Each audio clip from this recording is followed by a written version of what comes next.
Hello everyone, देखिए अब next करते हैं हम Newton's first law of motion. देखो न्यूटन का फर्स्ट लॉ क्या कहता है according to the Newton first law of motion every body continue in its state of rest और uniform motion unless an external force act on it. मतलब क्या कहता है कि अगर कोई ऑब्जेक्ट रेस्ट पे है तो वो रेस्ट पे ही रहना चाहेगा, अगर कोई ऑब्जेक्ट मोशन में है तो वो मोशन में ही रहेगा अनलेस कि उस पर एक्सटर्नल फोर्स कोई अप्लाई ना हो। ऑब्वियस बात है, अगर कोई चीज़ रेस्ट पे एक्सटर्नल फोर्स हम अप्लाई करेंगे तो ये मूव करेगा ही। क्लियर है इतनी बात। और अगर ये चीज़ मोशन में है और यहाँ पर मान लीजिए फ्रिक्शनल फोर्स हमने कहा कि है, तो ऑब्वियस सी बात है फ्रिक्शन फोर्स की वजह से ये रुकेगा। तभी तो उसने क्या बोला, unless an external force act on it, मतलब फ्रिक्शनल फोर्स भी ना हो तब क्या होगा, वो चलता ही रहेगा। और नॉर्मल रेस्ट पे है तो वो रेस्ट पे रहेगा अगर हम उस पर एक्सटर्नल फोर्स ना लगाएं। अब ये सेम बात किसने बताई थी, गैलीलियो ने ही कहा था। गैलीलियो ने क्या कहा था कि जब उसने एक्सपेरिमेंट किया, जो मैंने बार बार आपको बताया है कि फ्रिक्शनलेस सरफेस है अगर, तो वो क्या करेगा, ऐसे हॉरिजॉन्टल वाले पार्ट में क्या करेगा, यूनिफॉर्म मोशन में चलता रहेगा। यानी कि कोई एक्सटर्नल फोर्स की वहाँ पर ज़रूरत नहीं होती है, वो यूनिफॉर्म मोशन में चलता रहेगा। वहीं से ही आइडिया न्यूटन ने ही लिया उसी का। गैलीलियो का जो लॉ ऑफ इनर्शिया था या इनर्शिया की जो उसने बात बताई थी, वो न्यूटन के फर्स्ट लॉ में वही बात बताई है न्यूटन ने।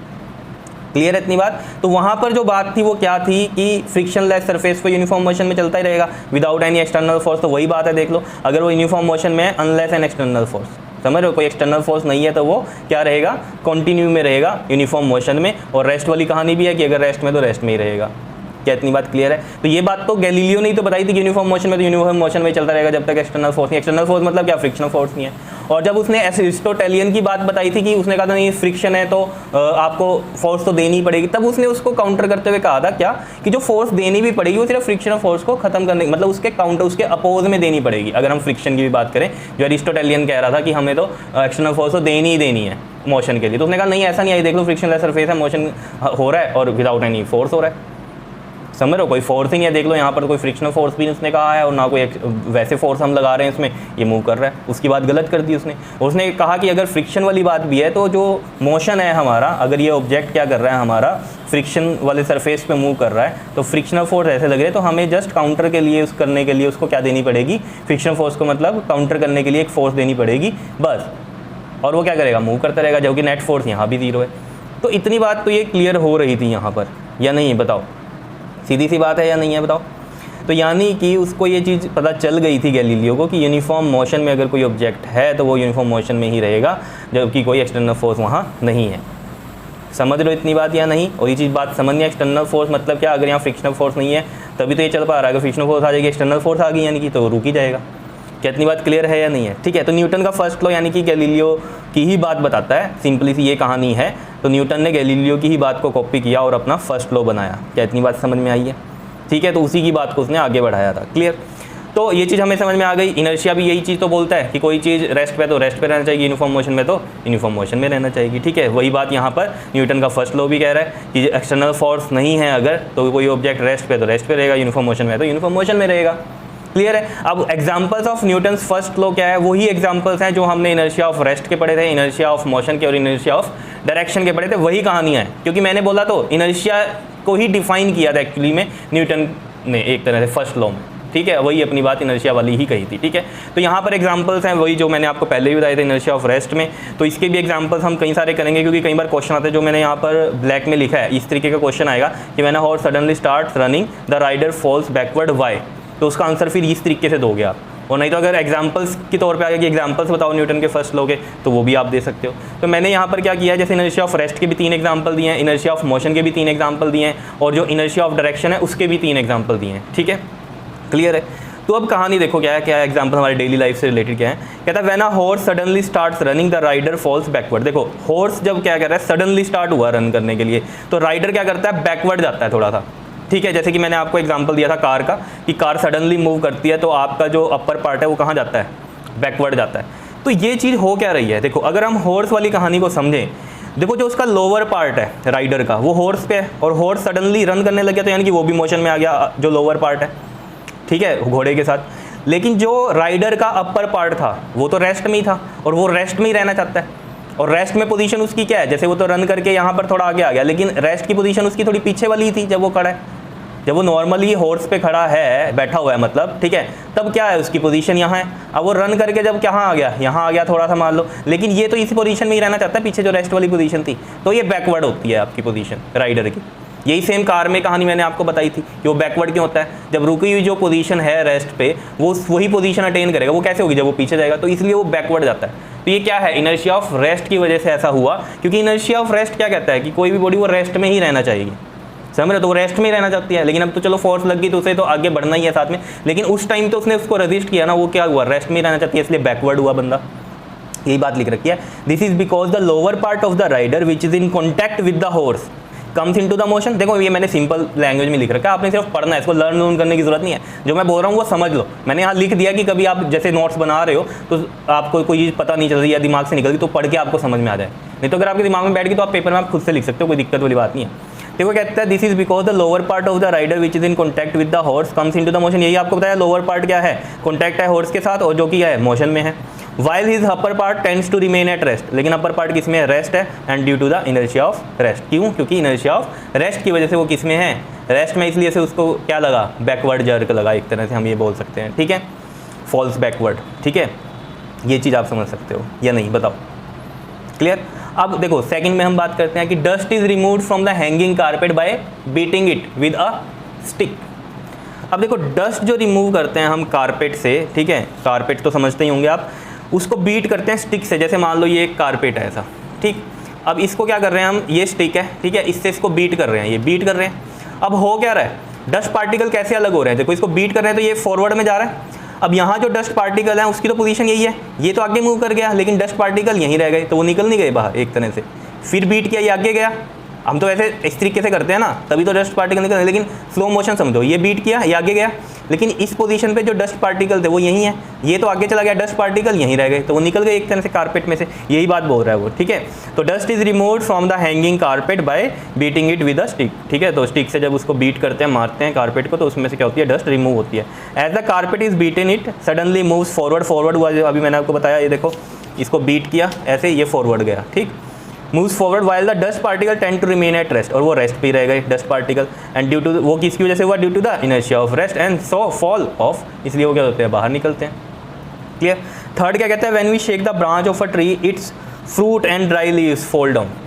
मतलब क्या कहता है, जब आप किसी ब्रांच ऑफ ट्री को शेक करते हो, ब्रांच किसी की ट्री की ऐसे हिला दिया आपने, ठीक है, तो उस पर जो फ्रूट्स हैं या उसकी जो ड्राई लीव्स हैं वो नीचे गिर जाती हैं। वो क्यों गिरती हैं, देखो जब आपने इस तरीके से शेक किया, ठीक है, तो ये जो ब्रांच है ये क्या हो गई, ये तो मूव कर रही है, लेकिन जो ड्राई लीव्स हैं या जो फ्रूट है वो तो अपनी पोजीशन पे ही रहना चाहते हैं। ये तो शेक कर दिया आपने, मान लो ये इधर गई ब्रांच, तो ये तो अपनी पोजीशन पे रहना चाहता है, जो फ्रूट लगा हुआ है, तो ये ऐसे हुआ तो वो अपनी पोजीशन में रहना चाहिए, वो इतने में क्या होता है, ब्रेक हो जाता है और टूट के नीचे गिर जाता है फ्रूट।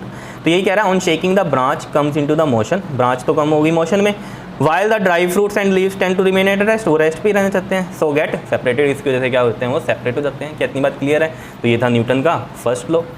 बात समझ में आ रही है या नहीं आ रही है, बताओ, क्लियर हो रही है बात, ठीक है। तो यानी कि वो किस में रहना चाहता है, ये चीज़ रेस्ट में थी ना, वो लीव्स और ड्राई फ्रूट्स वो रेस्ट में ही रहना चाहते हैं, ठीक है। अब जैसे ऊपर ये जो घोड़े वाली बात भी थी, फॉल्स बैकवर्ड वाली, ठीक है, इसमें फॉल्स बैकवर्ड मतलब वो पीछे ही गिर जाता है, ठीक है। इस चीज़ को ऐसे समझो, मतलब उसको धक्का नहीं लगता सिर्फ पीछे, वो पीछे ही गिर जाता है अगर वो सडनली हॉर्स मूव करना शुरू कर दे, उसने कुछ पकड़ा भी नहीं हुआ है। तो ऐसा क्यों होता है, क्योंकि वो रेस्ट की जो पोजीशन है उसकी वो उसी पे रहना चाहता है, तो घोड़ा आगे निकल जाता है, वो पीछे गिर जाएगा क्योंकि वो रेस्ट में रहना चाहता है। तो उसका अपर पार्ट किस में रहना चाहता है, रेस्ट में, तो वो उसकी वजह से फॉल बैकवर्ड गिरता है। क्या इतनी बात क्लियर है, इस तरीके से समझ सकते हो। बात करते हैं based on inertia of motion. अब इनर्शिया ऑफ मोशन की बात करेंगे तो इसमें भी हॉर्स की कहानी है। इसमें क्या है कि अब हॉर्स दौड़ रहा है और दौड़ते दौड़ते सडनली रुक गया। अब इसमें क्या है, हॉर्स रुक गया, हॉर्स रेस्ट पे है, आपका लोअर पार्ट भी रेस्ट पे है, लेकिन अपर पार्ट किस में रहना चाहता है, मोशन में ही रहना चाहता है, क्योंकि मोशन में ही था ना, घोड़ा तो दौड़ ही रहा था, तो अपर पार्ट आपका मोशन में था, वह तो पूरा ही सब कुछ मोशन में था, लेकिन जैसे ही घोड़ा रुका तो आपका लोअर पार्ट भी रुक गया, मतलब रेस्ट में हो गया, लेकिन अपर पार्ट मोशन में ही रह रहा है due to the inertia of motion. तो इसकी वजह से क्या करता है, वो राइडर आगे की तरफ गिरता है, समझ रहे, क्योंकि वो मोशन में ही रहना चाहता है। तो देख लो ये तो स्टंट हो रहा है। तो यही बात लिख रखी है, when a horse running fast suddenly stops, मतलब जब फास्ट चल रहा है और सडनली स्टॉप हो जाता है, the rider is thrown forward, वो आगे की तरफ गिर जाता है। This is because the lower part of the rider body which is in contact with the horse comes to rest, क्योंकि घोड़ा भी रेस्ट पे आ गया, while the upper part of his body tends to keep moving due to the inertia of motion. लेकिन उसका upper part क्या कर रहा है, मूव करता है due to the inertia of motion, इसलिए वो आगे की तरफ गिर जाता है। क्या इतनी बात क्लियर है या नहीं है, बताओ, समझ में आ रही है कहानी थोड़ी सी भी। अब इसका नेक्स्ट पॉइंट, नेक्स्ट पेज पे चलते हैं। देखो जी नेक्स्ट क्या कहता है, a person getting out of a moving bus और train falls in the forward direction. देखो ये बड़ा इंपॉर्टेंट है पॉइंट। कहता है जो पर्सन है मूव करता है किसी बस में से या ट्रेन में से, बाहर निकलता है चलती हुई में से, ठीक है, आपने भी किया होगा कभी ऐसा, तो वो गिर जाता है फॉरवर्ड डायरेक्शन में। जैसे मान लो, इसको ऐसे समझो, जैसे ये ट्रेन चल रही है, ठीक है, और ये इसका डोर है, यहाँ से आप कूदे, ठीक है, तो आप क्या करते हो, फॉरवर्ड डायरेक्शन में गिरते हो। समझ रहे हो ऐसा क्यों हुआ, क्यों गिरे आप? क्योंकि ये देखो आप ज़रा, आप चलती हुई ट्रेन में से क्या हुआ, गिरे, मतलब आप उतरे, तो आपका जो लोअर पार्ट है वो किसके साथ है, कॉन्टैक्ट ग्राउंड के साथ, वो रेस्ट पे आ गया। लेकिन आपका अपर पार्ट क्या हो रहा है, अभी भी मोशन में ही रहना चाह रहा है। जो अपर पार्ट है आपका वो मोशन में रहना चाह रहा है, इसलिए अगला पार्ट क्या करता है, फॉरवर्ड डायरेक्शन जाता है, इसलिए आप फॉरवर्ड डायरेक्शन में गिरते हो। तो इसका बेस्ट तरीका क्या है कि आप बच जाओ गिरते हुए। तो उसका क्या है कि जब आप यहाँ से उतरो और ये डायरेक्शन में ट्रेन चल रही है, तो इससे आप जब उतरोगे तो इसी की डायरेक्शन में आपने उतर के खड़े नहीं हो जाना, फिर तो गिरोगे ही गिरोगे। आपने जब एकदम से उतरे आपने दौड़ना शुरू कर देना है उसी डायरेक्शन में, कहीं उल्टी साइड दौड़ना शुरू करो, फिर तो समझ रहे हो बैक जाएगी आपकी अच्छे वाली, समझ रहे हो, पीठ टूटेगी बुरी तरीके से और सिर भी फट सकता है बैक साइड से जब गिरोगे आप, ठीक है, फॉरवर्ड साइड से भी फट सकता है सर तो, ठीक है। लेकिन बात हम क्या कर रहे हैं, और किसी और का मान लो यार, ठीक है, अपना नहीं मानते। अब बात क्या कर रहे हैं हम कि अगर आप नॉर्मली कूद गए, ठीक है, तब क्या होगा, आपका फॉरवर्ड जो अपर पार्ट है वो फॉरवर्ड डायरेक्शन में जाएगा, यानी कि आप गिरोगे, फॉरवर्ड की तरफ गिरोगे, ठीक है। अब मैं कह रहा हूँ जब आप उतर गए तो आप उसी डायरेक्शन में भागना शुरू करो जिस डायरेक्शन में ट्रेन भाग रही है, तो उसी डायरेक्शन में मोशन है आपका बॉडी का, ठीक है। तो वो क्या होगा, आप थोड़ी दूर तक जाओगे तो स्टेबल हो जाओगे।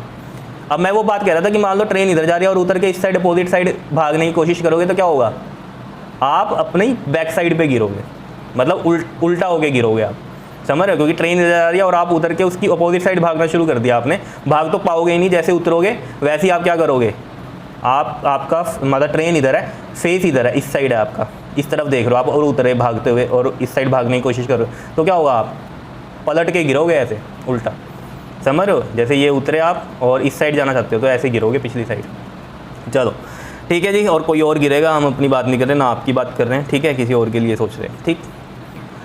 अब बात यहाँ पर भी यही लिखी हुई है जो मैंने आपको बताई, क्या, अ person getting out of a moving bus, या हम ट्रेन की बात कर रहे हैं, false in the forward direction, गिरता है वो फॉरवर्ड डायरेक्शन में गिरता है, ठीक है। वो क्यों गिरता है, as the man jumps out of a moving bus या train, his feet suddenly comes to rest, obvious बात है वो रेस्ट पे आएंगे क्योंकि ग्राउंड पे आपने पैर रखे हैं, on touching the ground, while the upper part of his body continue to move forward. लेकिन जो उसका अपर पार्ट है वो क्या कर रहा है, कंटिन्यू टू मूव फॉरवर्ड होना चाह रहा है due to the inertia of motion, and that is why he falls with his head forward, इसलिए उसका हेड के साथ वो आगे गिरता है। क्लियर है। तो इस चीज़ को ओवरकम करने के लिए, इससे बचने के लिए हम क्या कर सकते हैं, in order to save himself from falling down, गिरने से क्या हम कर सकते हैं उसके लिए, he should run in the forward direction through the same distance.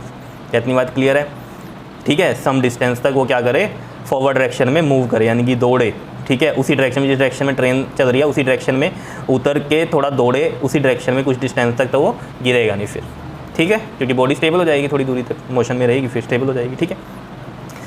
Third point क्या कहता है जी हमें, जो हम बेस कर रहे हैं इनर्शिया ऑफ मोशन के लिए, ठीक है, कहता है an athlete runs for a certain distance before taking a long jump. अब देखो जैसे मान लो एथलीट ने यहाँ से जंप करना है यहाँ तक, ठीक है, तो वो क्या करता है, यहाँ कुछ दूरी से भागता हुआ आता है ना, कुछ दूरी से क्या करता है, भागता हुआ आता है और फिर जंप करता है, यहाँ कूदता है, यही होता है या नहीं बताओ। तो वो दूर से क्यों भागता हुआ आ रहा है, क्योंकि वो इसलिए आया भागता हुआ कि थोड़ी दूर से भागता हुआ आएगा तो उसको थोड़ी सी वेलोसिटी मिल जाएगी, जो मोशन वाली उसकी कहानी है, वो जब जंप करेगा तो वो मोशन में ही रहेगा थोड़ा, due to the inertia of motion, क्योंकि जो ऑब्जेक्ट मोशन में मोशन में रहना चाहेगा, तो जब वो जंप करेगा तो थोड़ा सा उसको क्या हो जाएगा, यहाँ मोशन मिल जाएगा, थोड़ा दूर जाके गिरेगा वो। समझ रहे हो बात को या नहीं। कोई ऑब्जेक्ट मोशन में चल रहा है, यानी कि मोशन में है, और यहाँ से वो जंप करेगा तो ये वाला जो इनर्शिया ऑफ मोशन की वजह से इसको थोड़ा सा क्या बोलेगा, एक्स्ट्रा इसका मूवमेंट नहीं बढ़ेगा आगे तक, क्योंकि इनर्शिया ऑफ मोशन की वजह से थोड़ा एड अप हो गया उसका मोशन। या हम ऐसे समझ सकते हैं कि यहाँ जो उसकी वेलोसिटी थी जंप के टाइम, वो वेलोसिटी भी क्या हो गई, ऐड हो गई, और वो थोड़ा दूर तक जाएगा या नहीं बताओ। तो यही चीज़ हम यहाँ पर लिखी हुई है कि this is because the velocity acquired by running is added to the velocity of an athlete at the time of jump. Velocity वाली कहानी भी होगी, या फिर हम कह सकते हैं we can say inertia of motion जो उसने गेन किया by him at the time of jumping helps him in taking a longer jump. तो जो उसने मोशन गेन किया यहाँ पर, इनर्शिया ऑफ मोशन जो गेन किया उसने, तो जंप के टाइम वो उसको हेल्प करेगा दूर तक जंप करने के लिए, ठीक है, ऐसे भी आप सोच सकते हो, ठीक।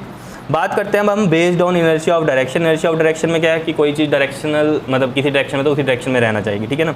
तो यहाँ भी वही बात है, क्या कहता है when a vehicle moves the mud sticking to its wheel slide off tangentially. अब ये क्या मतलब है, देखो जैसे मान लो आप किसी की बाइक पे हो, ठीक है, किसी की आप क्या हो, बाइक पे हो मान लो, ठीक, इस तरीके से मान लो ये कोई बाइक बना दी हमने, ठीक।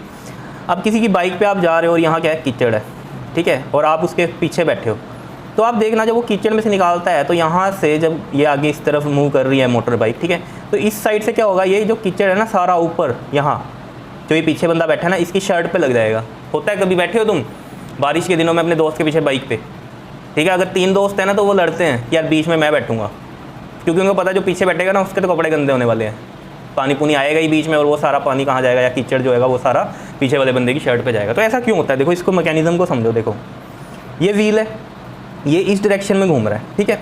अब मैंने आपको बताया हुआ है ये जब हमने यूनिफॉर्म सर्कुलर मोशन पढ़ा था कि सर्कुलर मोशन में क्या होता है, एक पर्टिकुलर पॉइंट पे डायरेक्शन टेंजेंशियली होती है, ठीक है, पार्टिकल की। इस पॉइंट पे कहेंगे तो यहाँ होगी, अब इस पॉइंट पे क्या होगी, डायरेक्शन ये होगी, समझ रहे हो। तो जब ये बाइक मूव कर रही है तो ये जो इस यहाँ पर जो कीचड़ है ना वो क्या कर रहा है, टेंजेंशियली क्या कर रहा है, मूव कर रहा है, ठीक है, क्योंकि डायरेक्शन ये है तो वो भी टेंजेंशियली मूव कर। टेंजेंशियली मूव करने में क्या होगा, ये इस तरीके से ये ऊपर की तरफ आया तो यहाँ जो बंदा बैठा है ये क्या होगा, सीट है मान लो ये लगी हुई, ठीक है, तो इसके ऊपर क्या होगा, शर्ट पे सारा पानी आएगा, क्योंकि ये टेंजेंशियली हर पॉइंट पे क्या है, डायरेक्शन अलग है। इसलिए तो हम कहते हैं इसकी यूनिफॉर्म सर्कुलर मोशन में पढ़ाया था मैंने या नहीं बताया था, हर पर्टिकुलर पॉइंट पे वेलोसिटी क्या कर रही है, डायरेक्शन अपनी चेंज करती है। तो यानी कि ये डायरेक्शन अगर चेंज है तो एक पर्टिकुलर पॉइंट पे टेंजेंट से हम डायरेक्शन बात करते हैं, तो इस पॉइंट पे क्या हो रहा है, ये इस तरीके से जाएगा, समझ रहे हो। तो यही चीज़ें यहाँ पर लिखी हुई हैं कि this is due to the inertia of direction, ठीक है। तो इस चीज़ से बचने के लिए हम क्या करते हैं, ये तो समझ में आ गया टेंजेंशियली क्यों गिर रहा है, ठीक है, due to the inertia of direction, क्योंकि डायरेक्शन में ही रहना चाहेगा, ठीक है। तो इससे बचने के लिए हम क्या करते हैं, मड गार्ड्स लगाते हैं। अब मैं क्यों कह रहा था कि कई बच्चे बैठते हैं तो वो कहते हैं हम तो बीच में बैठेंगे, जब मड गार्ड्स लगे हुए तो क्या दिक्कत है। लेकिन आप लोग बाइक में मड गार्ड्स कहाँ लगवाते हो, ऊँची नहीं उठवा देते हो बाइक पीछे से, बिल्कुल पीछे गंजी बाइक रखवा देते हो, है ना, मोटे मोटे टायर डलवा के। तो उस केस की बात कर रहा हूँ मैं, ठीक है। हंसी आ रही है कई बच्चों को, अरे सर ने तो हमारी बातें ही पकड़ ली हैं, ठीक है जी। तो this is the due to the inertia of direction. And इसको हेल्प कैसे कर सकते हो आप इसमें कि आपके कपड़े ख़राब ना हो, तो the mud guard over the wheel stop the mud. तो मड गार्ड्स लगे होते हैं इस तरीके से, यहाँ ये मड गार्ड्स लगे होते हैं, ठीक है, जिससे ये यहाँ पर जाएगा, आपके ऊपर कुछ नहीं होगा, ठीक है ना। The mud guards over the wheel stop this mud and protecting the clothes etcetera of the driver of the bike. Driver of the bike पे तो इतना हम नहीं कहेंगे, जो पीछे बैठता है ना उसी का ही होता है काम, तो ठीक है। चलो ये तो मजाक की बात है। बात करते हैं सेकंड हम, during the sharpening of a knife the sparks coming from the grind stone fly of tangential. ये भी वही है, जब आपने देखा होगा जैसे घरों के बाहर ना साइकिल भी आते हैं, ठीक है, तो उनका जो साइकिल का आगे डंडा होता है ना, वहाँ पर एक रोटेटिंग पार्ट वाला ये जो स्टोन लगा होता है, ठीक है, तो ये क्या करता है, घूमता है, वो पैडल मारते हैं तो ये घूमता है, और यहाँ पर वो क्या करते हैं, नाइफ लगा देते हैं, ठीक है, जहाँ से उसे शार्पन कर रहा है। तो क्या होता है, चिंगारियाँ निकलती हैं, है ना, स्पार्क निकलता है। वो स्पार्क कैसे आपको दिखाई देता है, इस डायरेक्शन में ये, इस डायरेक्शन में ये, इस डायरेक्शन में ये, इस डायरेक्शन में ये। अगर आपको सही से बताऊँ तो ऐसा आपको वो स्पार्क जो है दिखाई देता है इस तरीके से, ठीक है ना, हर डायरेक्शन में इस तरीके से। तो आपको ऐसा लगता है, तो ऐसा क्यों है, क्योंकि आपको पता है हर पॉइंट पे डायरेक्शन क्या है, टेंजेंशियल है, तो वो डायरेक्शनल में ही जाना चाहता है, जो स्पार्क है जो निकल रहा है, तो वो ऐसे आपको दिखाई देता है, चिंगारी ये किधर गई, ये किधर गई, ये किधर गई, इस तरीके से, समझ रहे हो। तो यही बात हो रहा है कि जब हम नाइफ को शार्प करते हैं या करवाते हैं, ठीक है, तो जो स्पार्क है coming from the grind stone, जो ग्राइंड करने वाला स्टोन है जो, ठीक है, इसमें जो स्पार्क्स निकलते हैं वो फ्लाई ऑफ होते हैं कैसे, टेंजेंशियली, जैसे मड का हो रहा था ना, टेंजेंशियली जा रहा था, ऐसे ये स्पार्क्स भी टेंजेंशियली जाते हैं, क्योंकि डायरेक्शन की बात है, ठीक है। और ये सब किसकी वजह से, this is the due to the inertia of direction है, क्लियर है। नेक्स्ट बात करते हैं, लास्ट इसकी थर्ड इनर्शिया ऑफ डायरेक्शन के ऊपर जो बेस्ड है वो क्या है कि when a stone tied to one end of a string, धागे के साथ आपने स्टोन को बांधा हुआ है, is rotated in a circular shape में उसे आप रोटेट कर रहे हो, एंड द स्ट्रिंग ब्रेक्स, और स्ट्रिंग क्या यानी कि धागा टूट गया, तो अब होगा क्या, जैसे मान लो ये आप सर्कल में घुमा रहे हो इसको, ठीक है, इस तरीके से घुमा रहे हो, ठीक है, ये डायरेक्शन में घुमा रहे हो, ठीक है। अब हो क्या रहा है, मान लो जब आप घुमा रहे हो तो इस पॉइंट पे आके क्या हो गया, आपके हाथ से क्या हो गया, धागा टूट गया। अब जब धागा टूट गया वो इस पॉइंट पे है, तो मान लो इस पॉइंट पे ये डायरेक्शन होगी, तो वो टेंजेंशियली ऐसे मूव करेगा, या आप नॉर्मली ऐसे घुमा रहे हो और छोड़ दो उसको, ठीक है, जब आपने धागा छोड़ा तो जो पर्टिकुलर इंस्टेंट पे होगा वो, तो वहाँ पर वो टेंजेंशियल जो भी डायरेक्शन होगी वो उस डायरेक्शन में जाएगा। ये मतलब है सिंपल सा, जो सब कुछ हमने अभी पढ़ा है टेंजेंशियली वाला ही, ठीक है। तो when a stone tied to one end of the string is rotated in a circle and string break suddenly, the stone flies off along the tangent to the circle. Fly off कैसे होगा, वो tangent to the circle में होगा। Clear. अगर मान लो इस point पे break हुआ या आपने छोड़ दिया तो वो इस पॉइंट पे ऐसे जाएगा, इस डायरेक्शन में जाएगा, क्योंकि डायरेक्शन की बात है, due to the inertia of direction है ये सब, ठीक है। तो this is because the pull in the string was facing the stone to move in a circle. देखो ऑब्वियस बात है, ये इस तरीके से मूव क्यों कर रहा था, क्योंकि इस पर क्या लग रहा था, एक पुल लग रहा था। और पुल कौन सा था, जो मैंने आपको बोला सेंट्रीपिटल एक्सेलरेशन क्या होता है, टुवर्ड द सेंटर की तरफ लगता है, यानी कि सेंट्रीपिटल फोर्स आप समझ सकते हो, toward the centre of the circle लगता है, इसलिए वो ऐसे ऐसे मूव करता है, ठीक है ना, बात समझ रहे हो। इस पॉइंट पे भी ऐसे, ठीक, ये पुल होता है, ठीक। सून एज द स्ट्रिंग, जब स्ट्रिंग ब्रेक हो गया यानी कि आपने छोड़ दिया या तो या टूट गया, द पुल वैनिश, पुल तो ये खत्म होगी, ये कहानी खत्म हो गई, ठीक है। तो अब क्या होगा, इस पॉइंट पे अगर टूटा है तो ये यहाँ से इस तरीके से आगे मूव करेगा, and due to the inertia of direction the stone flies off tangentially move कर जाएगा। बताओ जी समझ में आई बातें या नहीं, बताओ, ठीक है। तो ये सब था न्यूटन्स के फर्स्ट लॉ में विद एग्जांपल्स, मैंने आपको बात कर दी इसमें, ठीक है। तो ये एग्जांपल्स क्यों दिए थे इतने बड़े बड़े, इनको लर्न करने की जरूरत नहीं है, सिर्फ समझने की क्या है। वहाँ पर या तो आएगा एक दो एग्जांपल दे दो तो आप दे सकते हो, 3 एग्जांपल, मैंने तो हर एक के 3 दिए हैं, तो आप सभी का एक एक दे सकते हो, ठीक है। और वहाँ पर क्वेश्चन है, जैसे मैंने ब्लैक लाइन में लिखा है, ये सब लिखा होगा और आगे लिखा होगा वाई, तो आगे की ये कहानी आपको सारी एक्सप्लेन करनी होगी, इस तरीके से क्वेश्चन आ सकता है। समझ रहे हो बात को या नहीं, कर लोगे? Okay, thank you.